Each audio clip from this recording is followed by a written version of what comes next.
I forgot to add myself. Hey up, it's Steve from the Old Yorkshire Geek. Welcome to episode 122 of Magnificent Mondays. I forgot to add myself to the stream. I was busy watching the trailer thing and I forgot. Anyway, we're a little bit later than usual because I've had a bit of a busy day. Nothing, drastic, just a busy day. So we're half an hour late. Does it matter? Not really. Not really. So anyway, before we start, don't forget to like and subscribe, share the videos, drop a comment, hit the notification bell if you're subscribed already. Princess is with me again, and we've got Tabby over there on the couch. Um, so I'm surrounded by cats. What was I saying? Explore the description. Where's my finger? There it is. Explore the description for links for stuff like merch and my books, which are under there. Amazon Kindle and paperback. And other stuff. Links for me social medias, my Spotify, and my other channels, my other websites, blah blah blah, all that stuff. Become a member and you get early access videos and exclusive videos and all that cool stuff. And join us in the live chat if you're a subscriber for more than a day, and be nice. Like Lance at the Outcast Creative, who says, I saw this at the cinema in the UK. I can't say I did. I didn't see it at the cinema in the UK, but I saw it. I probably rented it on VHS, probably back in the day. But anyway, but it's Deadly Pursuit we're doing tonight, aka Shoot to Kill. It was called Shoot to Kill in like everywhere, apart from the UK and the Netherlands. Apparently, I'm not sure if that's true, but that's what it says on Wikipedia. But in the UK, it's called Deadly Pursuit, which I think is a better title than Shoot to Kill. It's more descriptive of what the film is actually about. But anywho, so yes, so that's what we're going to talk about. So from 1988, and it's essentially an 80s buddy cop movie. Although one of the buddies isn't a cop, but never mind. Stars Sidney Poitier, who I think he came out of retirement. I think he'd been essentially retired. He hadn't acted for 11 years, and he came out of retirement to do this film. He did another one in '88 as well, which I've forgotten what it's called. Is it Little Nikita? He did that one, which I've not seen. Um, so Sidney Poitier, who was amazing in this. It was 60 when he made this film. Anyway, Tom Berenger, Kirstie Alley. Who else is in it? Lots of familiar faces. Clancy Brown, Richard Mesa, or is it Massa? I don't know how to pronounce it. Andrew Robinson, and Robert Lesser, who's maybe you don't know the name, but you'll know his face when you see him. Yeah, and a bear, which is fun. Directed by Roger Spottiswoode, who did a lot of stuff in the 80s and 90s. His biggest film he's done apart from this is Tomorrow Never Dies, a James Bond film.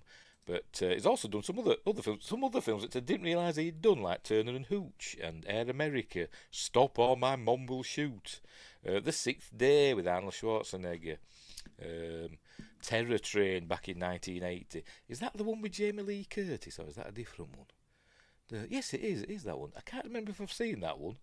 I'll have to look that one up. But anywho, so good old Roger Spottiswoode. Right, so. What else? It had a budget of $15 million. Did about 30 million at the box office. So I don't know. Kind of did okay, maybe. I don't know. Just about broke even, possibly.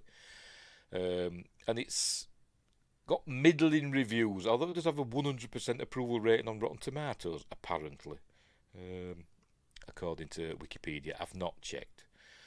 But it is a good film. I really like it. It's one of those warm blanket films that if I'm stuck for something to watch or whatever, I stick Deadly Pursuit / Shoot to Kill on, and so I've got it on DVD. It is a cool. I really like it. I really like this film. Win Grace is here saying so many Trek can't decide reference. Yes, I'm trying to think now. I know there's Andrew Robinson. Who else is there in the cast that's been in Star Trek? Kirstie Alley, obviously. Clancy Brown been in Star Trek? Can't remember. Anywho, Wingate will tell me any minute now. Enterprise. Oh, yes, Desert Crossing. Yes, they were in Desert Crossing, wasn't it? Yes. in Enterprise. Thank you, Windgrace. The lacrosse planet.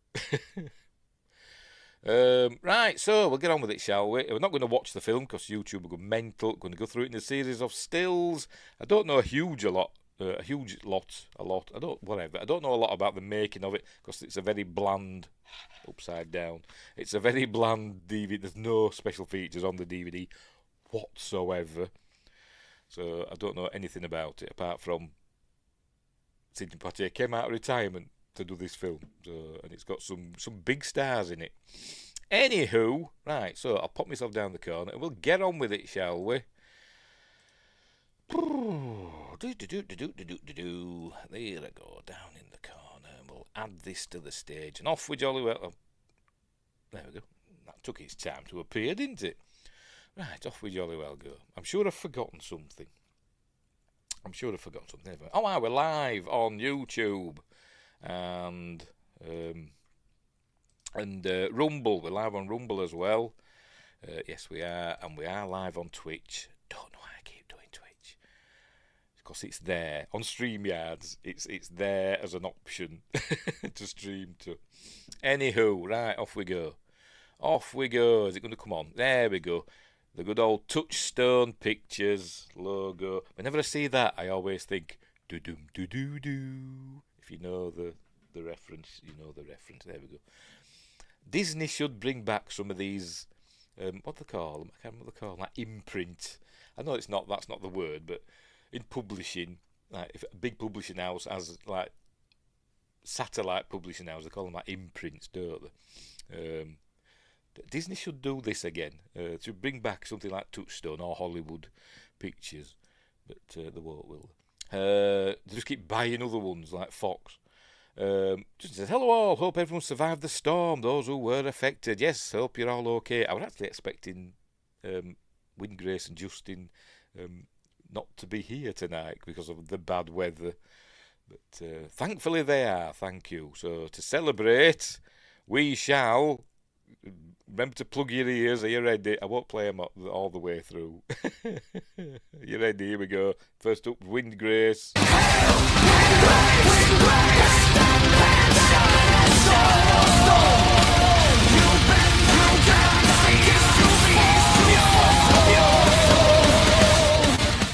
Screaming with laughter. He's cheering for ghosts. He tells all the creatures. He loves them the most. When the sun is out, it's the fog machine. Justin's in heaven. In the front. There we go. Right, yeah. So I just thought I'd share that with you. Windgrace says, tons of snow, but okay. Windgrace, magical. Right, where were we? Touchstone. Right, here we go. We're off. Right, we begin. Touchstone Pictures presents, and we're hearing a weird noise at the beginning of the film. I'll just play it over the music. You can hear this noise, and I couldn't remember, because it's been a while since I've seen this film, and I couldn't remember what the noise is supposed to be. I'm thinking, is it supposed to be engines or something? I don't know, but I'll just under the music. It's like an industrial sort of noise, but I couldn't place it. But I think it's supposed to be like a mine thing, you know, because it's about diamonds. Is the film? There we go. There's the American title, Shoot to Kill. We know it as that, Deadly Pursuit, which again I think is a much better title, Deadly Pursuit, than Shoot to Kill. But anyway, I think it was changed in the UK because there'd actually been like a shooting in the UK. Was it the Hungerford massacre? Might have been I don't know, but or whatever. So they decided this film came out not long after that. So they thought, we won't have any films with the word shoot in, but we'll have dead in it. But never mind. Right, where were we? Off we go. Is my microphone going? Does it need tightening up? Let's give the things a tighten up. Right, off we go. I'm too high now. Right, off we go. There we go. Clancy Brown, Frederick Coffin, Richard Massa. You might know him from. He were in The Thing. There's been loads of stuff, but he were in. I remember him from The Thing. He played. Can't remember the name of the character. Who looked after the dogs in The Thing? Gets shot in the head. Andrew Robinson. Who I think is the big. I think he's supposed to be the big red herring in the film because we all know him. Well, Win Grace and me know him from Star Trek, but everybody else knows Andrew Robinson as. I forgot the name, but he's the Scorpio killer. What is Scorpio? He was the main bad guy in Dirty Harry, the first Dirty Harry film, wasn't he? Kevin Scanlon, I don't know. Right, so we begin on the streets of San Francisco. No, Carl Malden's not in this. that was Carl Malden, wasn't it? But here we go. By the way, it's got very typical 80s buddy cop movie music. We'll just have a listen.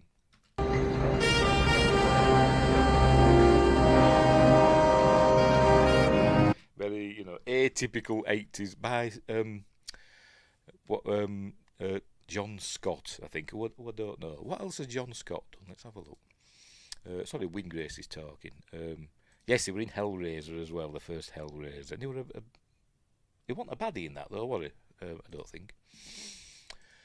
Where were we? John Scott. I think it's John Scott. There we go. John Scott. What's he done? An English composer, conductor, and jazz musician. What other movies has he done? If any.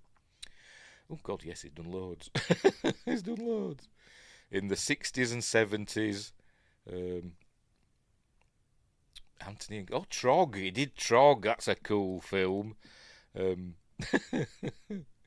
Starring. I forgot the bloody name now. Whatever happened to Baby Jane? Not Bette Davis, the other one. She was, I think, one of her last films. Doom Watch.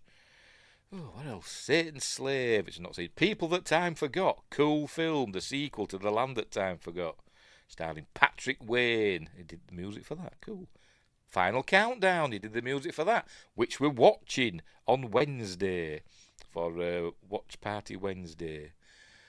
He's done loads of films, bloody hell, I didn't know. Inseminoid, a cool alien rip-off from 1981. One of the first films I ever saw on video that we rented from the video library, from the shop, the video library store, whatever you want to call it. Hunter from the Future, Greystoke, another cool film. King Kong Lives, I love that film. It's rubbish, but I love it. And surprisingly gruesome. Yeah, he's done loads of stuff, which I didn't know. There you go. Good old John Scott, bless him. I'm a fan. Right, all of a sudden. Where were we? Right, so, we're in San Francisco. And we see a chap driving his car quickly. Here he is.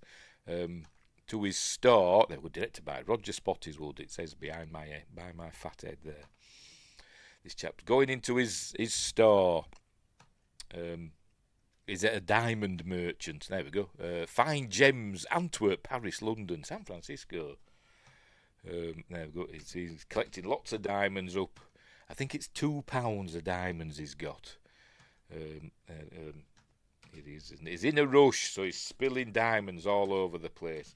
And I'm not sure what happens here now, because there's kind of a jump in the story. Anyway, Justin says, I may drop in Wednesday. Loved the Final Countdown, but seeing Blade Runner that night. Oh, cool. Blade Runner's one of those films that I like Blade Runner, but I'm not one of these that loves it. But I do like. It's a film I like not for the story or Ridley Scott's direction. I like it for the atmosphere of it, the effects, which I think are amazing. And Vangelis' score, yeah. But anyway, but I do like it a lot, and we'll probably do it one day in Magnificent Mondays. Anyway, so it's collecting right. So anyway, and then suddenly there's a jump, and suddenly all the police are here, and we don't know why. Is it because he's gone in his store after hours? With it being a big diamond store? I don't know, but anyway, here comes Sidney Poitier. There he is. This is Robert Lesser, who plays another FBI agent. And they've arrived on the scene. Obviously, some police have arrived and stopped him from getting going into his own store and getting his own diamonds. I mean, he put the code in, so maybe there's like some backup alarm that goes off if somebody goes in the store or whatever it is after hours. I don't know. Would it be classed as a store? I don't know. But anyway, whatever. But anyway, the police have arrived and they've stopped him. Mr. Berger or Berger. I can't remember how to pronounce it. So they say, you know, what you taking all these diamonds out for? He says, they're my diamonds. I'll do what I want with them. And then, you know, they keep pushing him. He says, let's call Mrs. Berger. Says, don't call her, no. And then he goes, oh, he killed our dog in front of us and he threatened to kill her if I didn't get in the diamonds. So here we go. So this is where we get into the meat of it now. So suddenly they all arrive. All the police arrive at his house. They've got him surrounded. Come out with your hands up. But no, they don't do that. But anyway, they phone him up. And he says, I'm sending out the maid with a message. So out comes the maid. Here she comes. Walking a bit funny, but is she a robot? Don't know. She's scared to death, and she needs to be. Because, there we go. Poof, he shoots her in front of everybody. Blimey. So he says, did you get my message? Because he's a bad one, is this bad guy who we don't know who it is. But says, right, I'm going to get in Mrs. Berger's car. Her car's parked outside.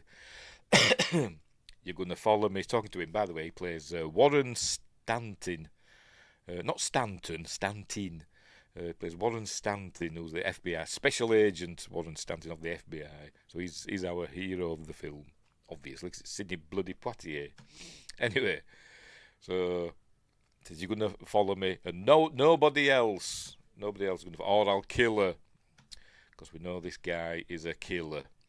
So here we go. So he comes out. They get ready to say, you know, take the shot if you get the shot. But he comes out and he's got a blanket over him and Mrs. Berger, so they don't know who they're shooting. And I don't know how he sees how he's driving now, because we see him. He gets in the car. Have I skipped over it? I might have done.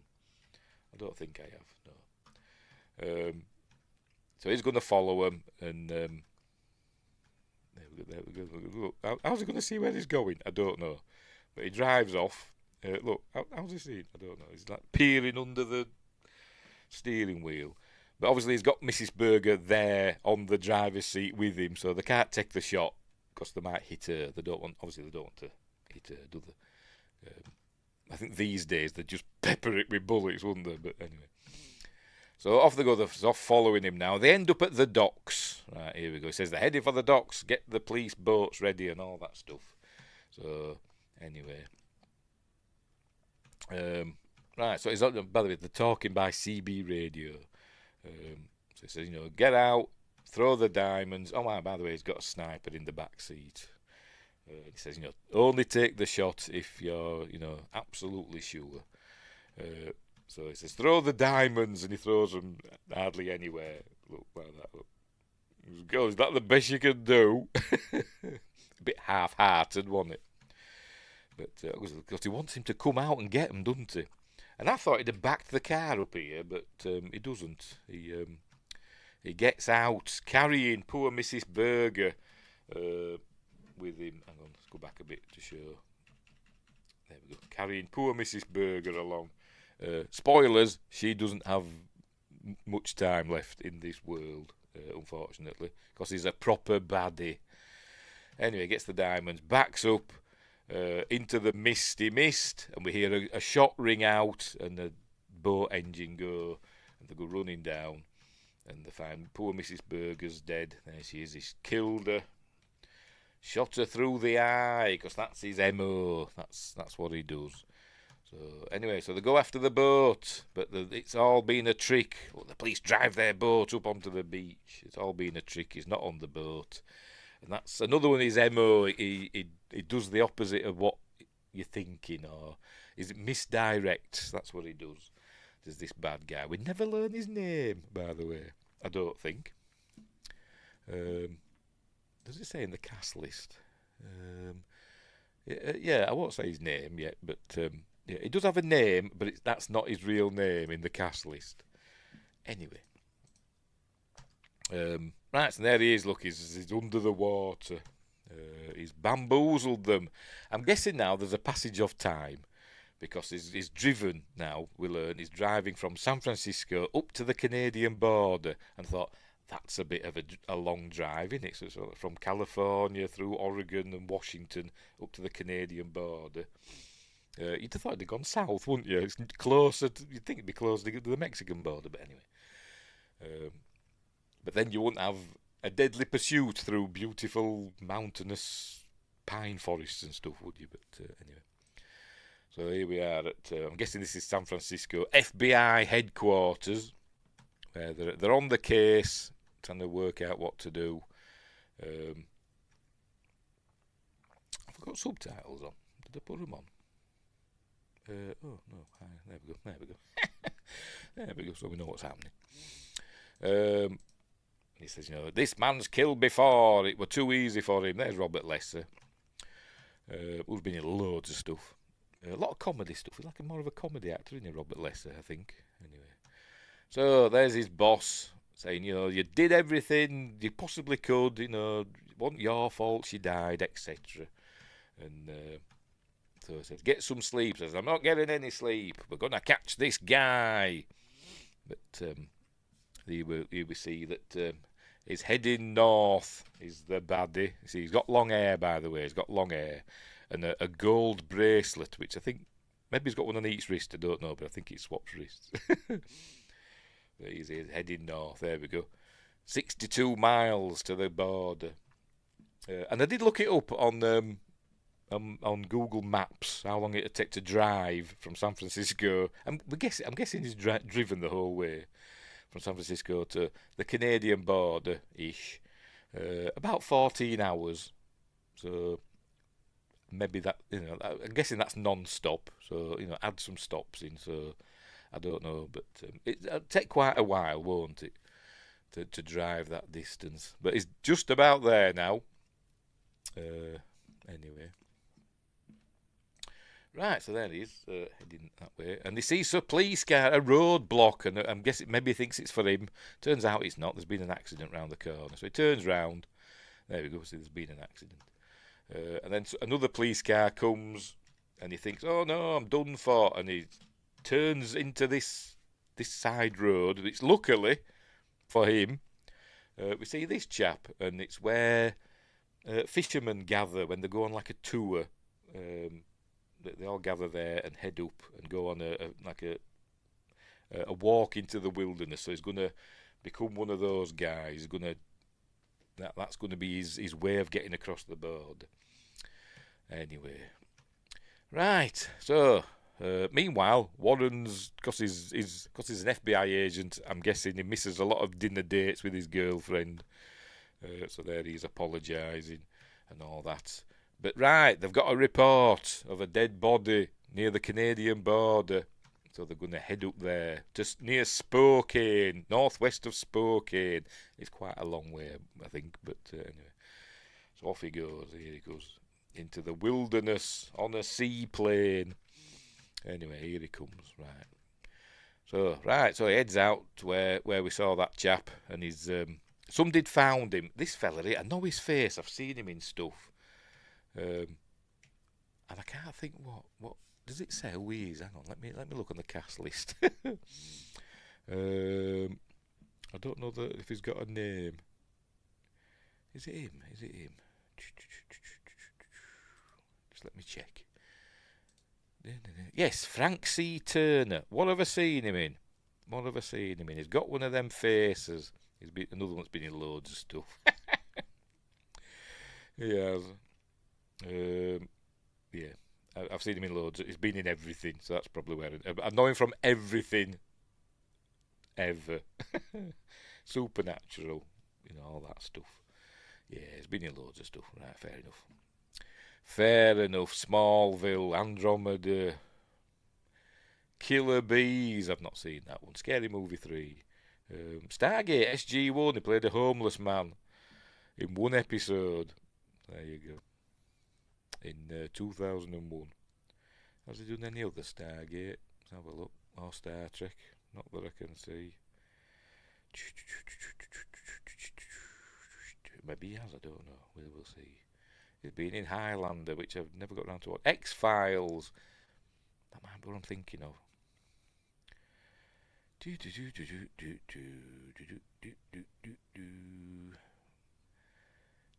Crike, he's been in everything. Anyway, yeah, whatever. Yeah, he's been in everything as Frank C. Turner. Anyway, he found the body. I went where the gate was bent up there. So there we're going to see where they find him, up in there. Right, so what the bad guy's done, that the fellow that greeted him in the Mac or whatever, killed him, shot him through the eye, that's his MO, and dragged him in there and stolen his clothes and taken it. I'm guessing this is, what's the name? Until I need to. And he's taken his place with the fishing group that's going off with Kirstie Alley. Anyway, so here's all explaining it. So, and we also learned that he finds some burnt hair. So remember he had long hair, so he's burnt his hair off, and all that. So right, so here he goes into town. There's the sheriff. He says, "You need Jonathan Knox. He'll take you up into the mountains because he just happens to be Kirstie Alley's boyfriend, Sarah." So off he goes to see Jonathan Knox in a minute. After he learns all about him. So here he is. Word's got out, apparently, so he's getting ready. Tom Berenger's getting ready to go out and rescue his girlfriend, Sarah. Stanton, I keep wanting to say Sidney Poitier. Stanton's telling him, no, you're going to lead me up in. The only way this is going to happen is if you lead me up into those mountains, and we'll catch this man. But he's not happy about it. Me. It says, if you don't do it, I'll arrest you for obstruction of justice. So he says, right, where's his pack? So he takes out the heated socks out of his pack, and off they go. But now we're going to meet the tour group. Some lovely scenery.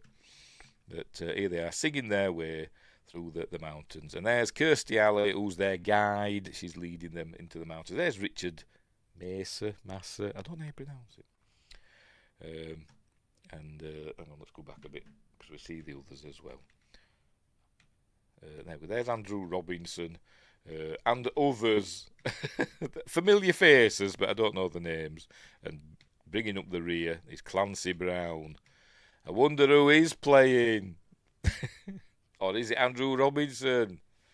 Who knows? Garak from Deep Space Nine, by the way. In case you didn't know. Among other things. Anyway, so they're having a breather. And the music plays, because when we hear Clancy Brown's voice here, the character's called Steve, by the way. Cool name. But anyway, we get like a dramatic sting of the music. Just to let us know ahead of time. Sarah, my boots are killing you. Oh, it's subtle, but it's there. Anyway, so off they go into the woods. We learn a bit about them. Some of them have been before, some of them haven't. Richard Massa was never done anything like this before, but he's just had a divorce, so he wanted to go somewhere where he'd never meet his ex, bump into his ex. So anyway, ain't Kirstie Alley gorgeous? And sadly, the late Kirstie Alley, isn't she?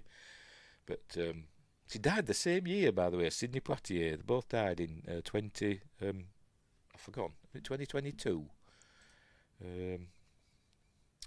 Sidney Poitier. Just bear with me. Yes, 2022. Sidney Poitier was 94 when he died. Kirstie Alley was, I think, 71, I think. Anyway, very sad. Anyway. But anyway, off they go into the woods. And here's, I keep on saying Tom and Sidney. John and Stanton heading in their horses. It's a lovely horse that Sidney Poitier is riding. Off they go.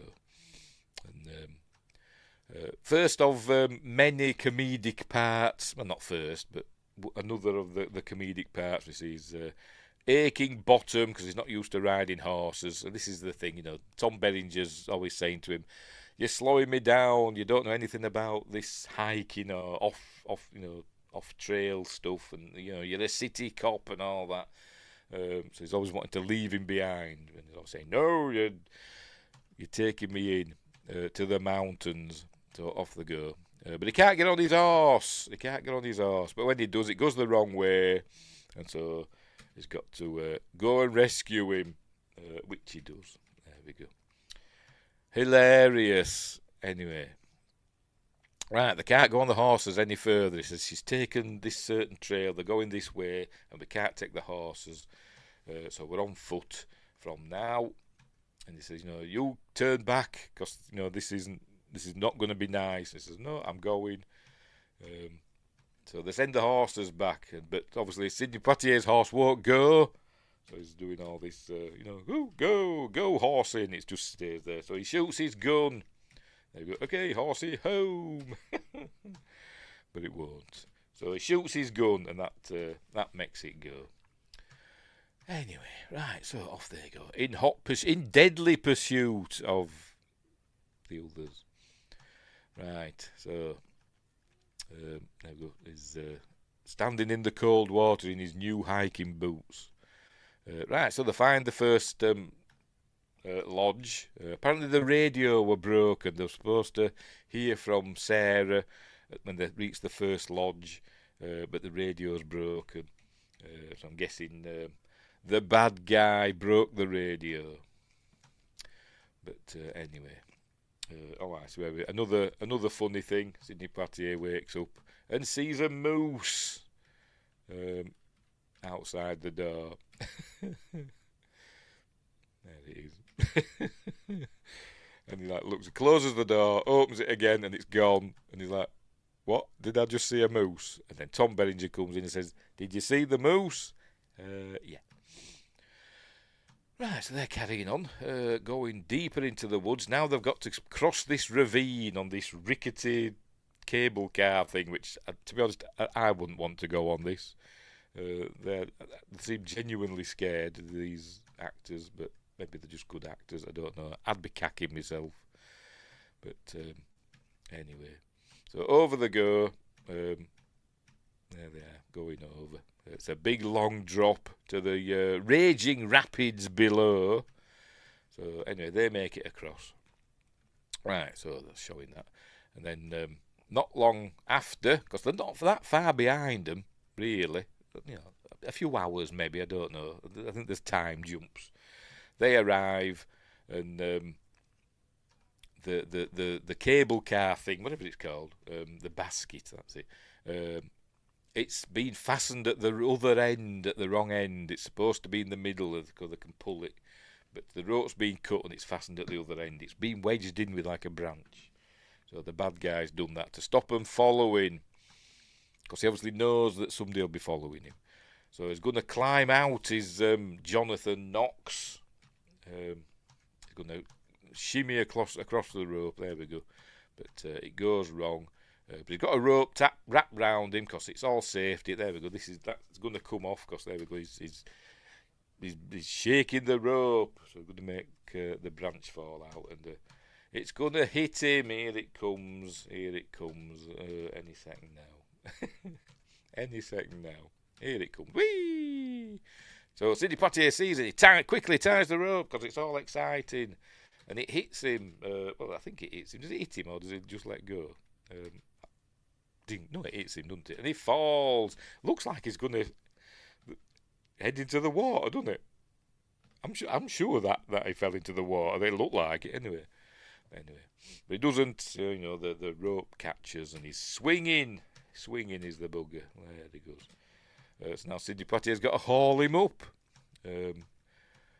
Which kind of gets me annoyed, this bit, because in this bit he's saying, pull me up. And it does climb a little bit, does Tom Berenger. But then there's a bit later on where the roles are reversed and he's shouting at Sidney Poitier saying, you've got to climb as well. I'm not doing all the work. But Sidney Poitier does all the work here, nearly. Anyway, pulls him up, but he falls again, and but obviously gets him up eventually. They do manage it, and it's all jolly exciting. And poor 60-year-old Sidney is jiggered. He is, the poor fella. But here he comes. There we go. Got him up. Says, and he's you mountain do this kind of shit a lot. Every damn day. And that's the last line of the film. So you got to remember that. And he says, okay, let's go. There's Tom. And Sidney says, no, you need to rest. He says, oh, I'm all right. He says, no, I need to rest. There we go. You need some more rest. So, no, I'm fine. He says, I need some more rest. So anyway, so they're having a rest and they're going to eat some marmot. This is where he's saying that he could never live in the woods because, he's a city man and he needs the action of the city and theatre and music and all that stuff. Being able to get a good meal at 4 o'clock in the morning. And he says, this is really nice. He says, I bet you've never had that before. And he says, oh yeah, lots of places serve rabbit. And he says, maybe they do, but that's not rabbit. He says, what is it? It's marmot. He says, what's a marmot? A rodent. And then you think, I thought, well, bloody rabbit's a rodent, isn't it? But you obviously think, a rat. So it's kind of a big hairy rat. So they all have a laugh. A rabbit's a rodent. Anyway. Right, so back with our travelling troupe of fishermen.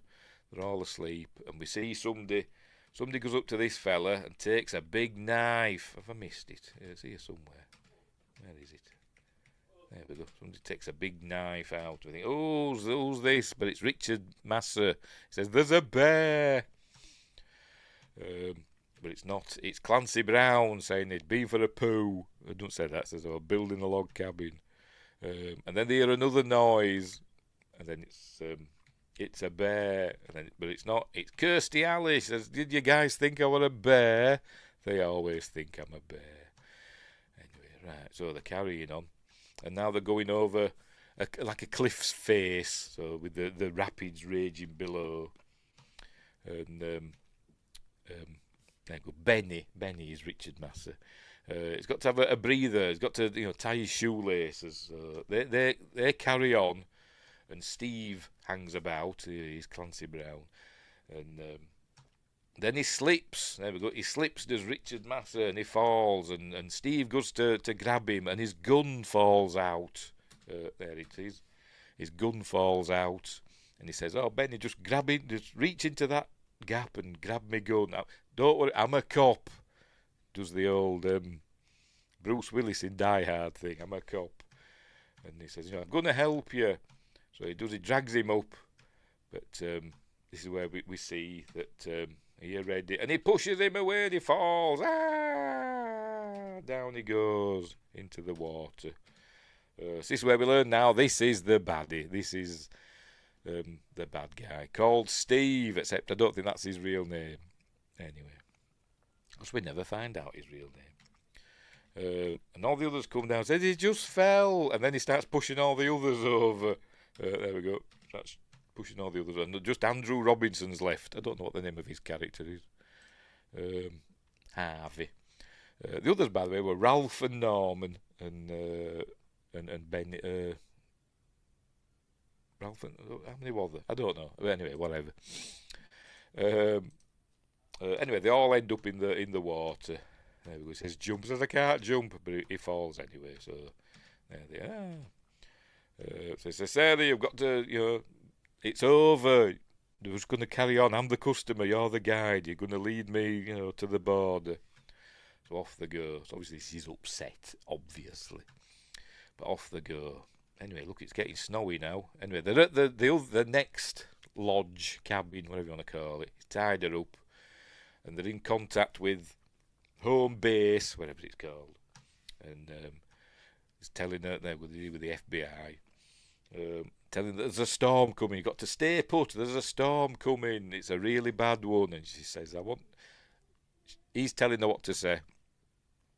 And he says, I want another day's travel. He says, no, you can't. There's a big storm coming. It's a doozy. And he says, tell them you're alone. So she says that. I'm alone. So they say, one of them's a murderer. And Jonathan and Stanton are hot on your heels. So there we go. So now the bad guy knows what's going on. So anyway. Right. So now she knows the score.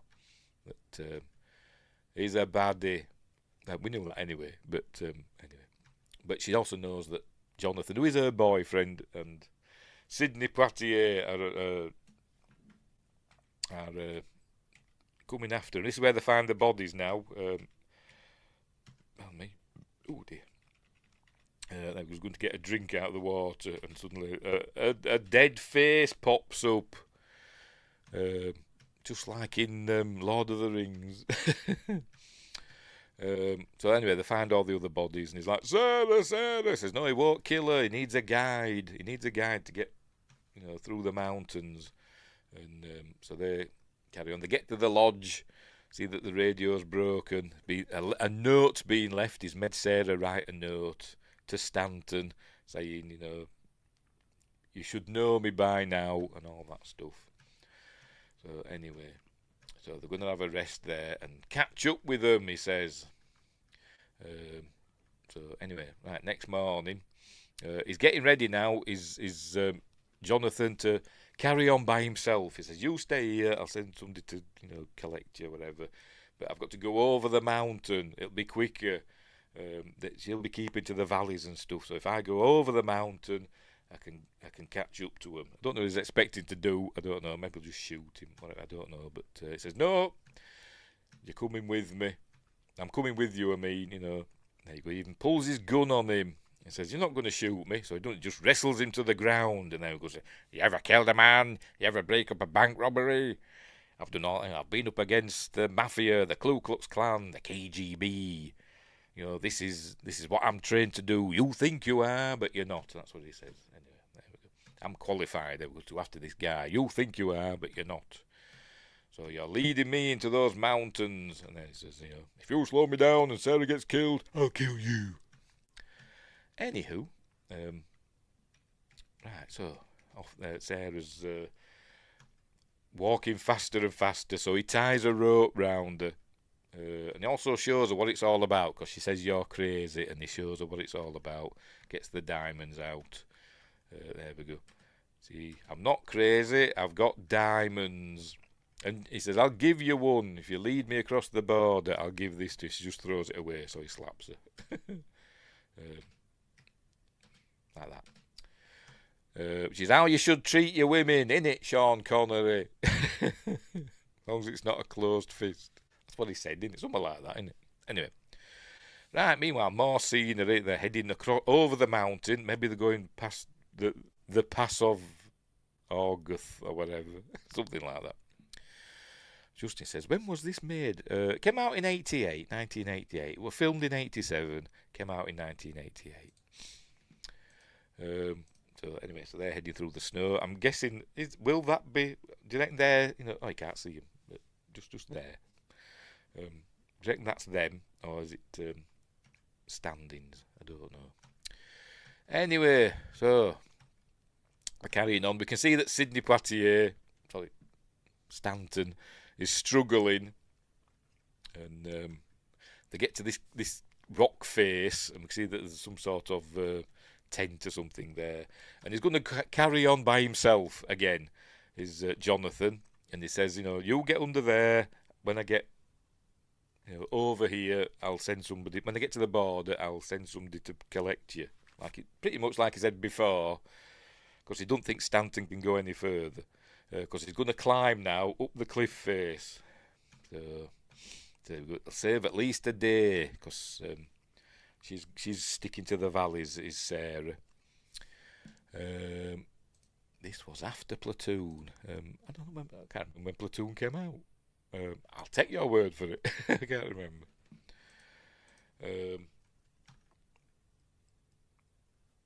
and before Major League. I've never seen that 'cause it's a baseball thing, innit? I think, obviously. Baseball doesn't interest me, but I've seen Platoon.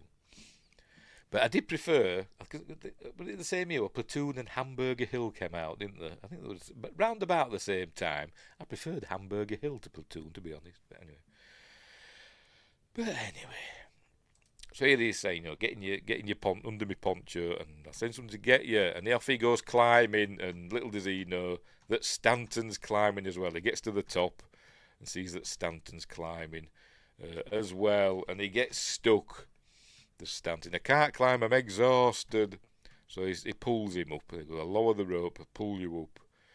So he says, okay, I'm ready. He says, well, you got to climb as well. I thought, well, he pulled you up that other one, didn't he?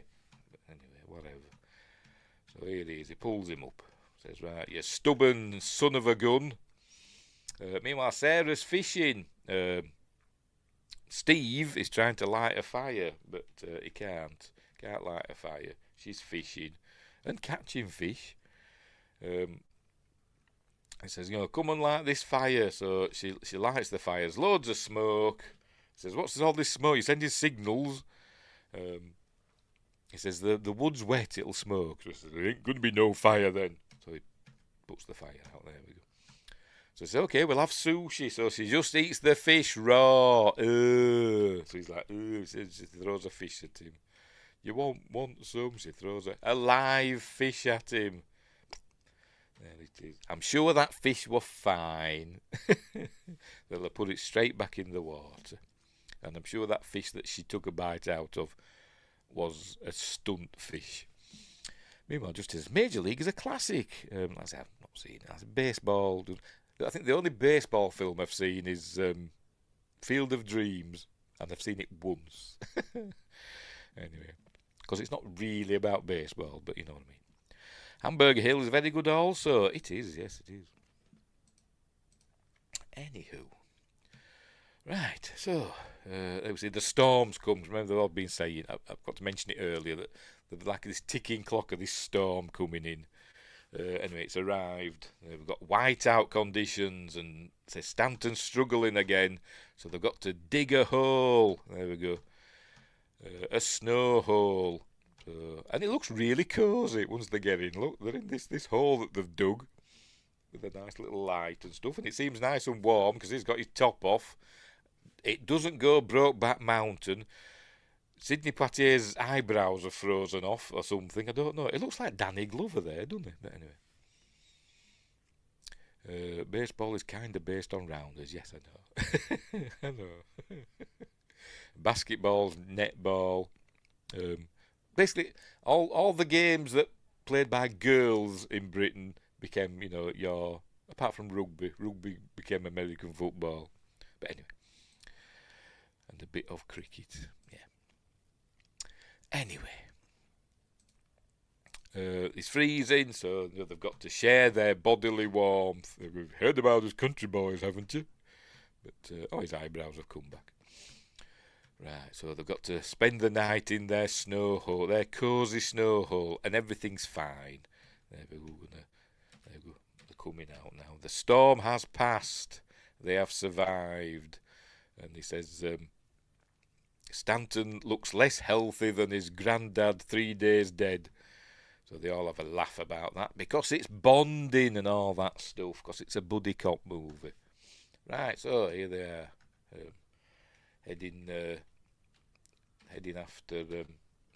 heading towards Moria.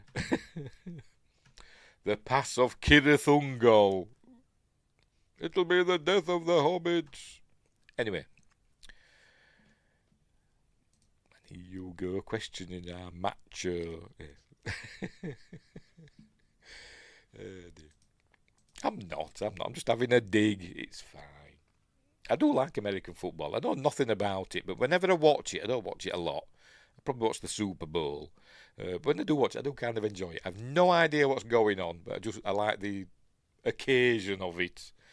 It is kind of fun. I've never watched baseball or all that stuff, but American football is kind of fun, even though I have no idea what's happening.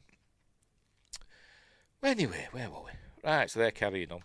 And suddenly now, by the way, they're running now, look, because they've spent a night in a snow hole. Suddenly everything's fine. They were getting cramp before and everything, wasn't it? For Sidney Poitier. Now he's fine, look, they're running through snow.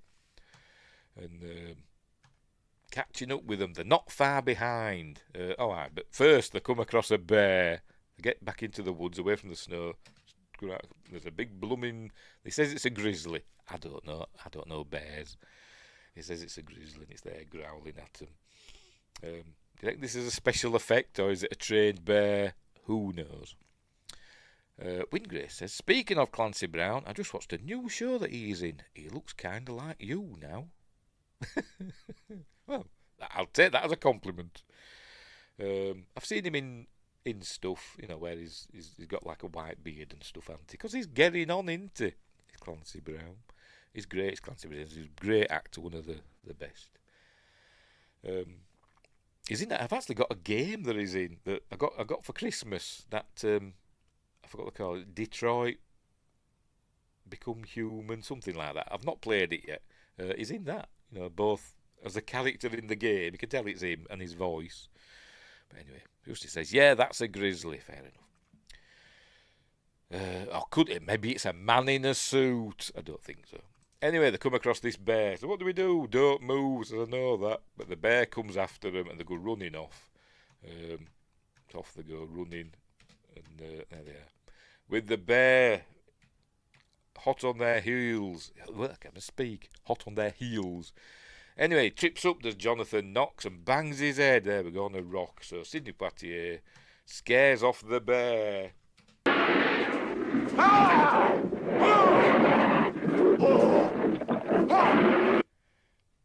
Yeah, it's a trained bear.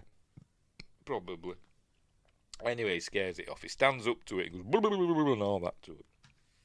And it runs off, does the bear, and Jonathan says, I've never seen a grizzly turn tail like that before.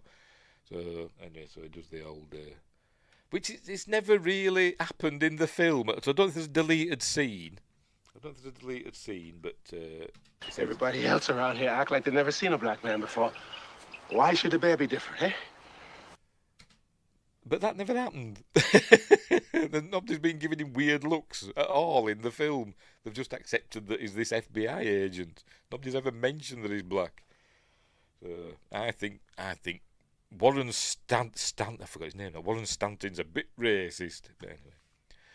But it's an amusing thing. Unless there's a deleted scene. I don't know. But anyway, right. So they nearly catch up to him. They're hot on their heels. There we go. They're not far behind. Look, they're covered in the same ground now. And she makes a run for it, does Kirstie Alley. There we go. She pretends to trip up. And then she kicks him in the ghoulies, unders the rope and runs off. And he takes a shot at her. And they say, ooh, they hear the shot. And, hang on. Justin says, Clancy is the best Lex Luthor. Is that in the cartoons, in the animated Superman? He's the Kurgan. Clancy Brown will forever be the Kurgan for me. Holy ground, Highlander. Anyway. So she gets to a road and a big truck drives by. So anyway, she runs across and like I said, nearly catches up, grabs hold of her. A big logging truck's coming, and Jonathan's then. He sees her. He sees them down the road, and he's running along. And the truck stops, and they get in, and the driver away. He's like, "No!" Does a bit of a Platoon thing here, even though I don't think it was him in Platoon that did it, but similar sort of thing. Probably the longest running Luthor actor, says Wingrace. I didn't know he'd done Lex Luthor. I've seen some of the the Warner Brothers animated DC stuff, but I didn't know he'd done the voice of Lex Luthor. Anywho, right, so they've got away again. They've nearly caught up to him and they've got away again. So they're heading to whatever this town is. They've crossed the border now. We're in Canada land now. We're in Canada. Oh yes, Kurgan is his best, but he's good in everything. He is. Clancy is amazing in everything. One of my favourite actors is Clancy Brown. I think he's great. Anyway, where were we? So they're in this Canadian. I don't know which Canadian town it is, but does it say? It just says British Columbia Police Force, Gendarmerie de Colombie-Britannique. I wonder why in all of Canada they've got to have French in the signs when pretty much the only part of Canada I think that speaks French is Quebec. I know it's the biggest province in Canada is Quebec, but never mind. Anyway. So no Mounties. I don't think we see any Mounties in this, unfortunately. But anyway, we're in Canada. Oh, what have we done there? So he's cross now, is Jonathan, because he thinks, they missed their chance to catch up to him. But anyway, the police are helping him out, the Canadian police.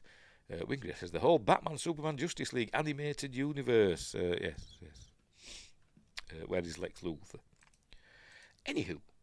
So they go, should have left you on the side of that mountain. Anyway, this woman's complaining to the police, saying, they broke into my house and ate our food, and the kitchen's a mess, and all that stuff. And this policeman saying, look, we've got Gretchen, or whatever she's called. We've got more important things to worry about. We've got a manhunt and all that stuff.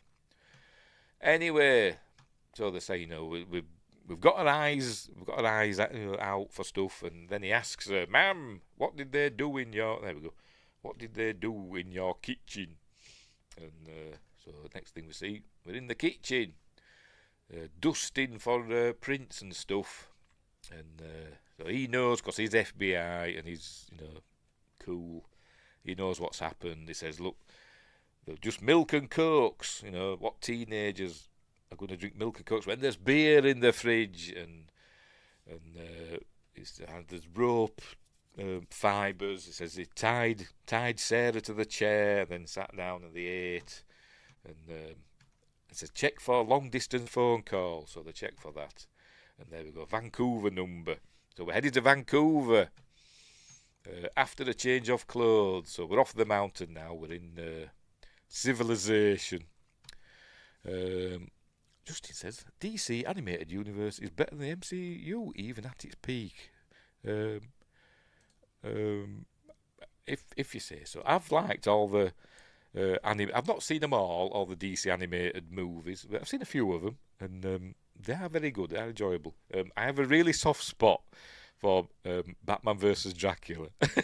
I really do have a really soft spot for that.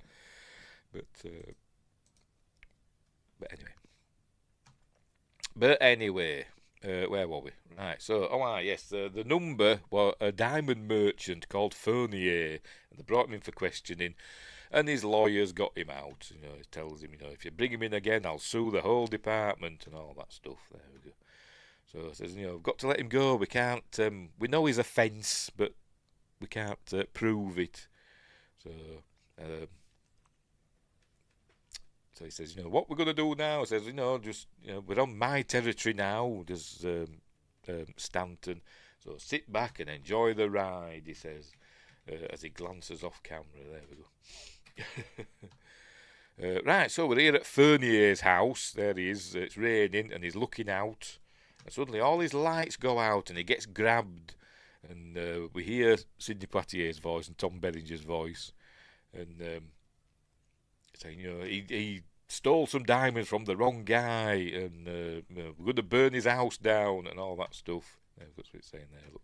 He says, no, I haven't got the diamonds. I haven't got the £2 of diamonds. I'm going to meet this guy by the waterfall in Vancouver or whatever.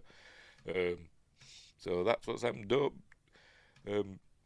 do it. And then suddenly all the lights come on, and the police inspector's there and saying, we had a phone call. There was a break-in. And then the timer goes off. Anywho, sorry, Windgrace. Not the movies, the TV universe. The movies are a different continuity. Batman animated series forward is better than the MCU, says Windgrace. Justy says, hot take by me, but stand by it. Batman vs. Dracula is very good. Yes, I like it. I've got a really soft spot for it, Batman vs. Dracula. I like it too. The Batman has some good stuff, even if it isn't the 90s series. Nice house, yes, and the zombie episode too. I've not seen all of the Batman animated series, to be honest. I've seen some of them, but not all of them. Anyway. Right, so what's happening now? Where are we?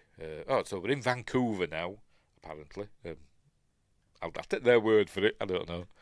But they're waiting by this there's like a waterfall fountain thing in the town square. There's lots of people gathering, loads of undercover police, and they're wondering where he is, because this is where the meeting's supposed to be between the bad guy and Fernier.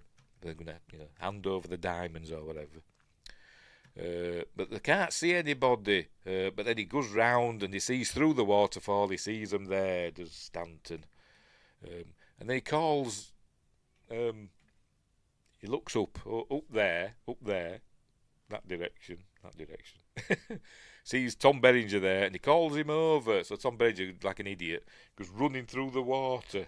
Hang on, here he comes. So he looks up and he sees, kind of reminiscent of Predator 2, isn't it? He goes running across. Which came after this. So what if they got the idea for that from this?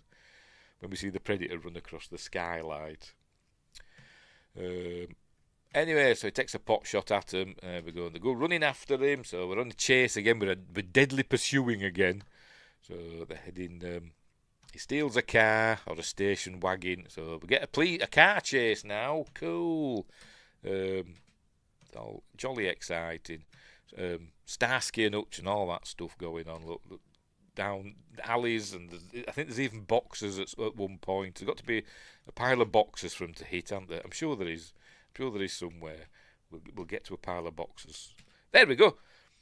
Hang on. Here we go. Ready.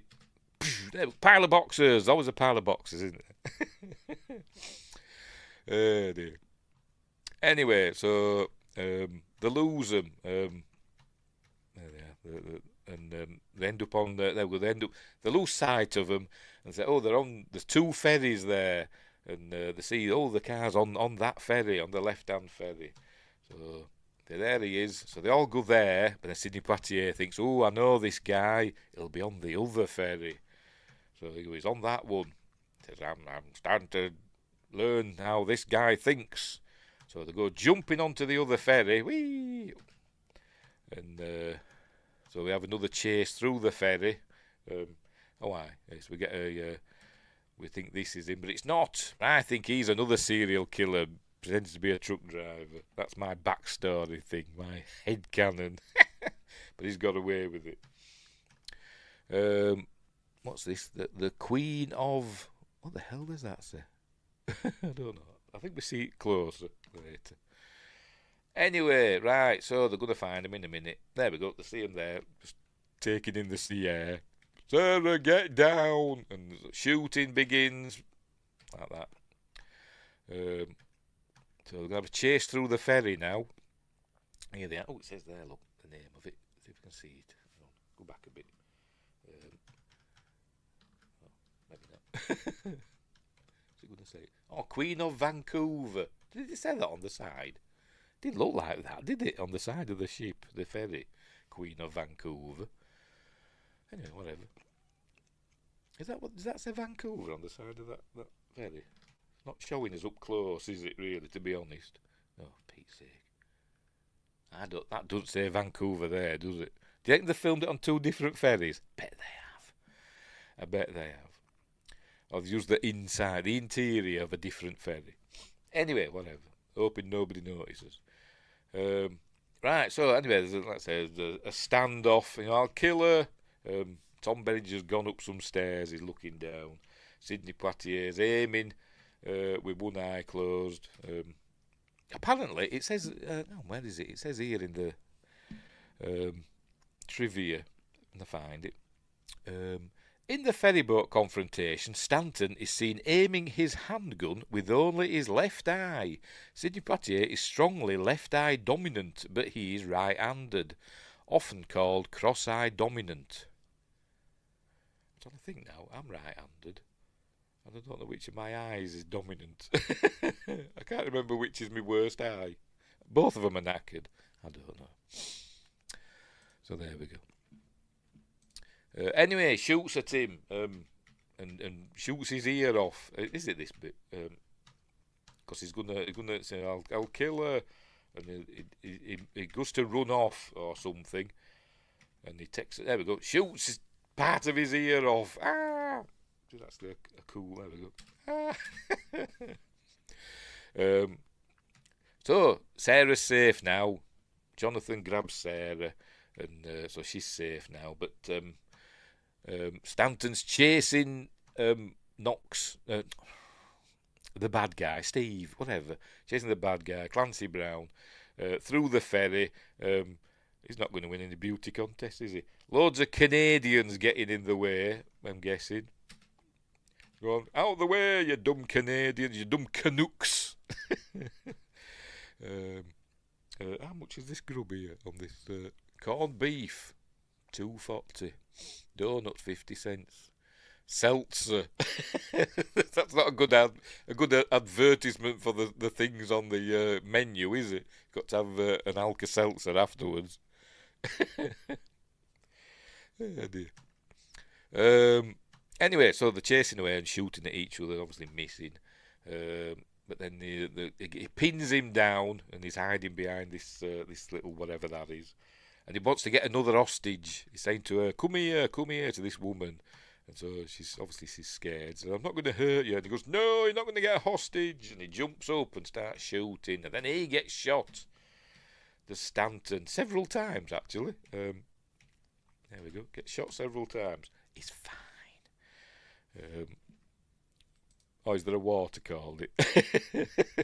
Not the medicine. Anyway. It says Queen of Vancouver there as well. So it didn't look like it said it on the side, did it? Anyway, never mind. So here he is. He's going to shoot him through the eye, because that's his MO. As I said, his modus operandi. But no more bullets. We call carbonated water seltzer. Oh, right, fair enough. Like you call what we call plasters band-aids. You know, he's using bloody product names as, proper nouns. Anyway, they're out of bullets, so they're both heading to the water. He grabs hold of him, and they're both heading to the water. There we go. Oh, for Pete's sake. Off they go. Whee!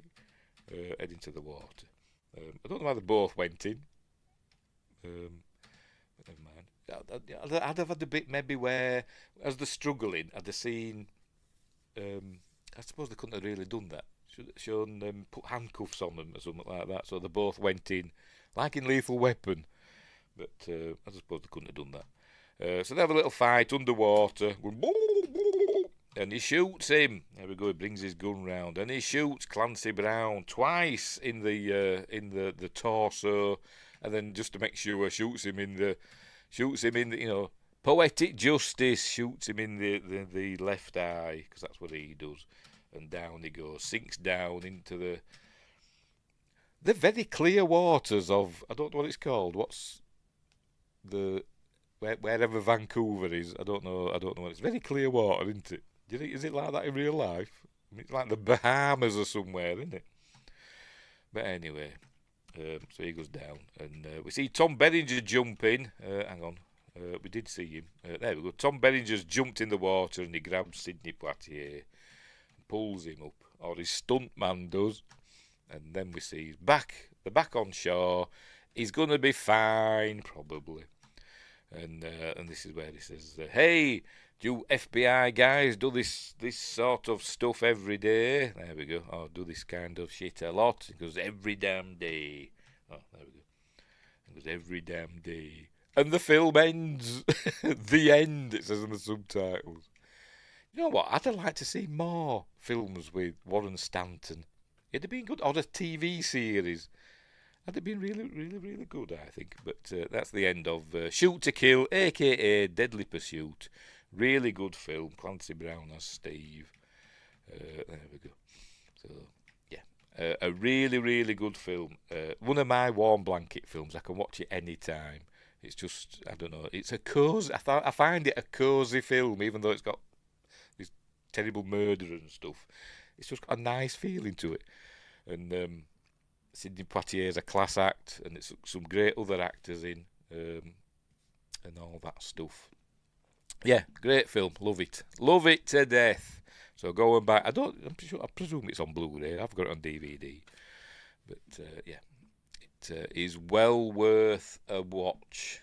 So there we go.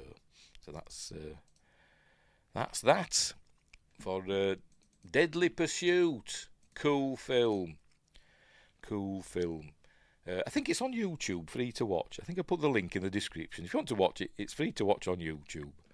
So there we go. Right, we'll leave it there. We're all done and dusted for another week on Magnificent Mondays. Right, so what's coming up next? What day? On Monday. So on Wednesday, for Watch Party Wednesdays, hang on, Justin says, good movie. Looks like it maybe was going to be a series. It is left open, isn't it? That's I'd like to have seen some more, Warren Stanton adventures. I say he's been up against the Mafia, the Ku Klux Klan, the KGB. It'd have been cool. I think it'd have been really good. But we never saw it. We never saw another. Anyway, pardon me, burping. Right, so what's coming on next? On Wednesday, for Watch Party Wednesday, we're watching The Final Countdown. Not the Europe song. Dee-dee-dee-dee. Maybe he'll be in Avengers Doomsday. Yes, I'm sure he is. Warren Stanton will return in Avengers Doomsday. Yes, Wednesday. We're watching, in Watch Party Wednesday, we're watching The Final Countdown, starring Kirk Douglas and others. I've forgotten. James Farentino, is that how you say it? Martin Sheen, and some other people who I can't remember. I've forgotten her name now. Never mind. The one where the USS Nimitz goes back in time to just before Pearl Harbor, and it's a cool film. I do like it. That's a good film. A time travel sci-fi flick from 1980. So there we go. So that's on Wednesday. And on Friday, hang on.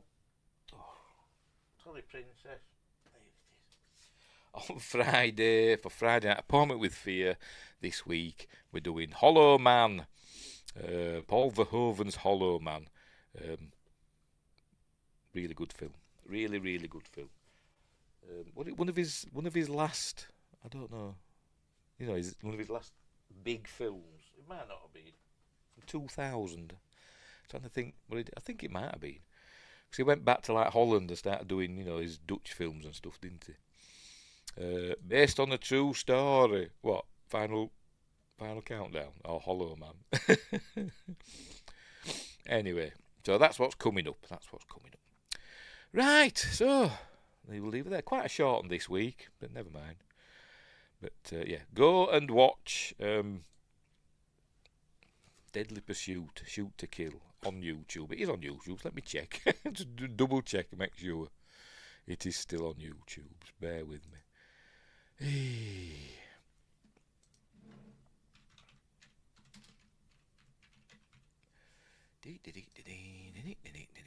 Yes, there it is. Shush. Yes, there it is. I'll share it. Just in case. Hang on, where are we? Bum bum bum bum bum. There it is. Look. Hang on.